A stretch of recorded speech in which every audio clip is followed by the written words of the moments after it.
Bismillahirrahmanirrahim. Alhamdulillahirabbil alamin. Allahumma shalli ala Muhammad wa ala ali Muhammad kama shallaita ala Ibrahim wa ala ali Ibrahim innaka Hamidum Majid. Amma ba'd. Baik, anak-anakku sekalian, kita sekarang belajar tahsin ya dari kitab Fathur Rabbani fi Taysir Tilawatil Quran yang ditulis oleh Syekh Abdurrahman Bakar ya. Nah, kita sudah sampai ke bagian halaman ke-9, yaitu Fadlul Qur'anil Karim, atau kemuliaan atau keutamaan ya Al-Qur'an Al-Karim yang mulia. Jadi kita pada bab ini membahas Al-Qur'an dan kemuliaannya.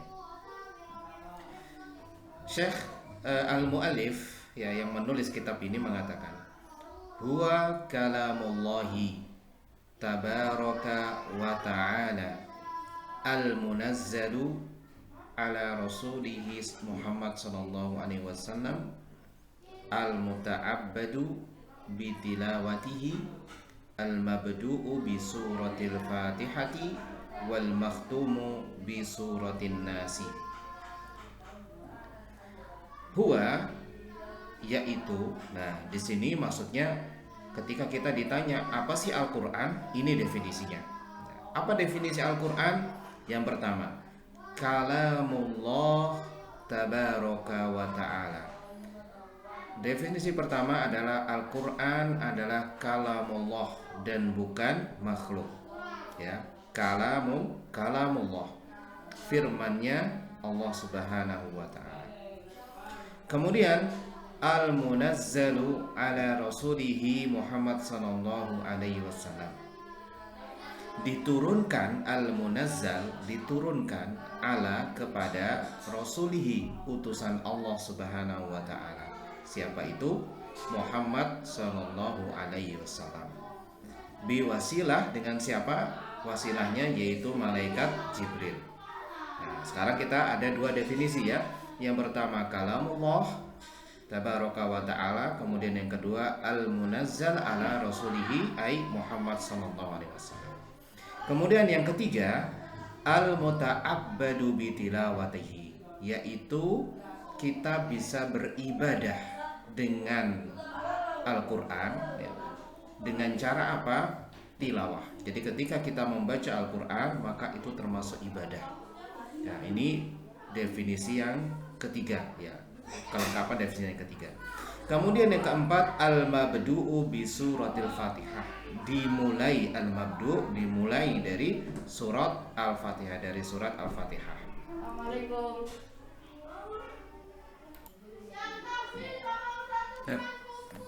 Muta'abbadu bi tilawatihi.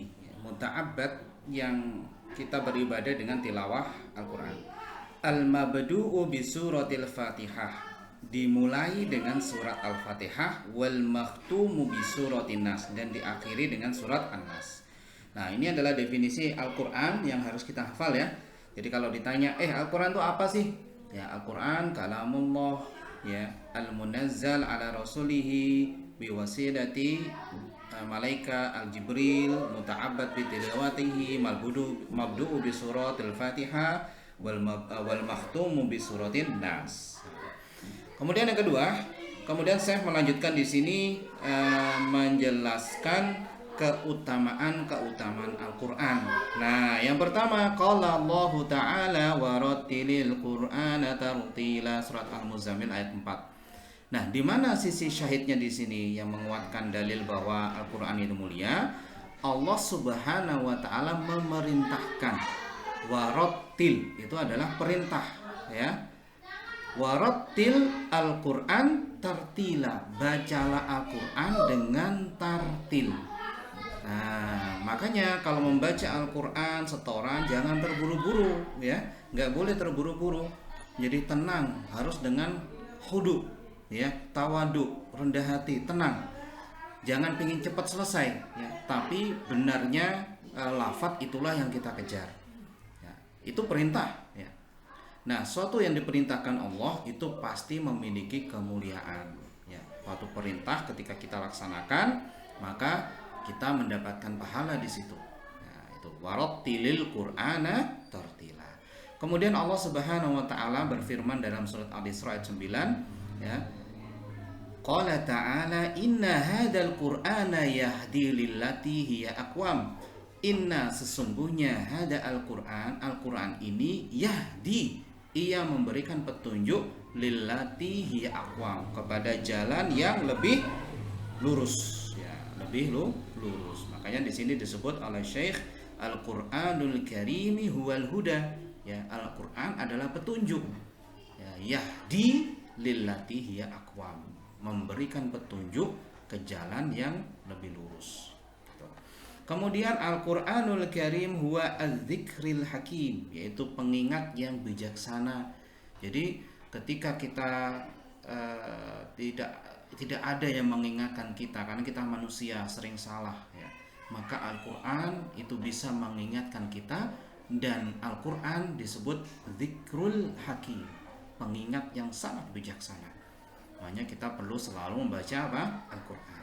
Qala ta'ala, Allah Subhanahu wa taala berfirman, inna nahnu nazzalna dzikra wa inna lahu lahafizun. Surat Al-Hijr ayat 9. Inna sesungguhnya, inna nahnu kami, nazzalna menurunkan al-dzikra. Nah, Al-Qur'an disebut al-dzikra, ya, pengingat.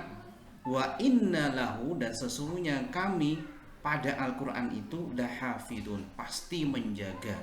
Ya, Al-Quran dijaga agar tidak ada penyimpangan, ya, berbeda dengan kaum yang lain. Misalkan Injil, Taurat, itu sudah ada penyimpangan di sana, tapi Al-Quran memang Allah yang memerintahkan kita untuk menjaga, dan Allah sudah menjelaskan bahwa Allah lah yang akan menjaga Al-Quran. Ya. Kemudian Al-Quranul Karim huwa an-nur, Al-Quran adalah cahaya. Sebagaimana firman Allah Ta'ala, Qala Ta'ala qad ja'akum minallah, qad ja'a, sungguh telah datang, kum, kepada kalian, minallahi, dari Allah, nurun, cahaya, wa kitabum mubin, dan kitab yang benar, yang lurus, ya. Di sini Allah mengatakan, ya, Allah berfirman bahwa Al-Quran itu adalah nur, ya, cahaya dari Allah Subhanahu wa Ta'ala. Kemudian Al-Qur'anul Karim huwa kalamullah tabaraka wa ta'ala al-munazzal ala rasulihi Muhammad sallallahu alaihi wasallam. Sebagaimana firman Allah dalam surat Thaha ayat 4, qala ta'ala tanzilan mimman khalaqal arda was samawati al-ula. Tanzilan, ya, diturunkan, mimman, dari, man khalaqal arda, dari yang menciptakan bumi, was-samawatil ula, dan langit-langit yang tinggi. Jadi jelas bahwa Al-Qur'an ini diturunkan oleh Allah Subhanahu wa taala. Dari sini juga kita tahu, ya, tanzilan, kemudian wa nunazzilu minal Qur'an, ya. Oh, ini belum tadi, ya. Al-Qur'an huwa syifa' wa rahmah, wa nunazzilu minal Qur'ani ma huwa syifa'un wa rahmatul lil mu'minin, ya. Dan kami turunkan Al-Qur'an ma huwa syifa', yang dia jadi syifa', yaitu obat yang pasti menyembuhkan, wa rahmah, dan kasih sayang bagi orang-orang mukmin. Jadi Al-Qur'an itu bagi orang-orang mukmin adalah syifa', ya, penyembuh, baik itu penyakit hati atau penyakit badan, dan pasti sembuh, ya, pasti sembuh. Karena itu ruqyah, ya, itu tergantung dari keyakinan kita juga, ya. Ketika kita sakit, demam, maka kita bacakan Al-Fatihah, kita mantap yakin bahwa Al-Quran itu syifa, ya, insya Allah ketika diiringi dengan benar-benar doanya dengan mantap, ya, maka Allah Subhanahu wa taala akan mengabulkan, ya. Itu obat yang paling mujarab. Wa rahmah, dan juga kasih sayang. Ya, Al-Quran ini termasuk kasih sayang yang diperuntukkan untuk orang-orang mukmin. Nah, di sini ada wa nunazzilu, kemudian tanzilan, ini menunjukkan bahwa Allah Subhanahu wa taala di atas, ya. Kenapa? Nah, Al-Qur'an diturunkan. Siapa yang menurunkan? Allah, berarti Allah di atas. Itu, ya, Allah di atas. Kemudian Al-Qur'anul Karim huwa kalamu la yudanihi kalam wala yushabihuhu hadis, ya. Jadi Al-Qur'an itu adalah ucapan yang gak ada tandingannya dan ucapan yang tidak ada yang serupa dengan Al-Qur'an. Nah, anak-anakku sekalian, di zaman Rasulullah dulu sastra Arab itu mencapai puncak-puncaknya. Ya, bahasa mereka sangat indah, sangat bagus. Ya, tapi ketika Al-Qur'an turun, ya, mereka begitu takjub dengan susunan bahasa Al-Quran dan bagaimana Al-Quran mengungkapkan sesuatu, sehingga orang-orang yang faham syair ketika membaca Al-Quran mereka akan takjub, ya. Makanya disebut Al-Quran ini membuat lemah orang-orang atau pakar bahasa, ya. Apalagi sekarang, kalau zaman dulu aja yang puncak-puncaknya sastra orang bisa takjub dengan baca Al-Quran, ya. Tentunya kita akan memahami keindahan bahasa Al-Quran ya dengan mempelajari bahasa Arab dengan baik. Dan sebagaimana firman Allah Ta'ala, wa man asdaqu minallahi haditha, maka dan siapa lagi yang perkataannya paling benar, paling bagus, ya, dari ucapannya Allah Subhanahu wa Ta'ala. Maka ya tidak mungkin ada yang ucapan yang bisa sebanding dengan Allah Subhanahu wa Ta'ala. Kemudian yang terakhir, Al-Qur'anul Karim huwa at-tibyan, penjelasan, al-huda, petunjuk, rahmah, kasih sayang, dan wal busyra, dan kabar gembira. Tentunya bagi siapa? Bagi orang mukmin dan orang muslim. Coba bagaimana firman Allah Ta'ala dalam surat An-Nahl di sini? Qala ta'ala, Allah Subhanahu wa Ta'ala berfirman, wa nazzalna, lagi-lagi Allah menyebut dan kami turunkan, alaikal kitaba, kepadamu wahai Muhammad sebuah kitab, tibyanan, sebagai penjelas, likulli syai'in, untuk segala sesuatu, wahudan, dan juga petunjuk, warahmah, dan juga kasih sayang, wa busyra, dan kabar gembira. Bagi siapa? Lil muslimin, bagi orang-orang muslim, ya. Ini insyaallah keutamaan-keutamaan Al-Quran ya kita simpulkan. Yang pertama, Syekh menjelaskan keutamaan Al-Quran dengan definisi Al-Quran. Apa sih Al-Quran itu? Yaitu kalamullah, diturunkan kepada Nabi Muhammad dengan wasilah malaikat Jibril. Kita bisa beribadah dengan tilawah, dimulai dari surat An-Nas dan diakhiri dengan surat Al-Fatihah.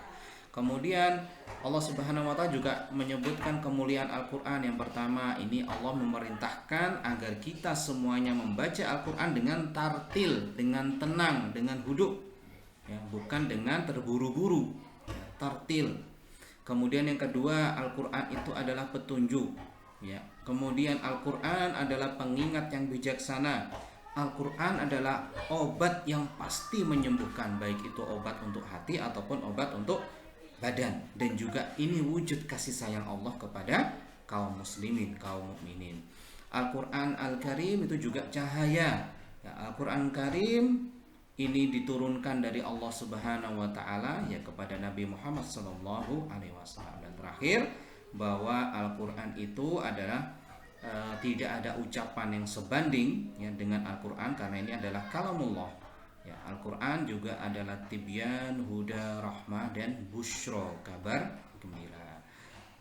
Demikian, semoga bermanfaat. Subhanakallahumma bihamdika asyhadu an la ilaha illa anta astaghfiruka wa atubu ilaik.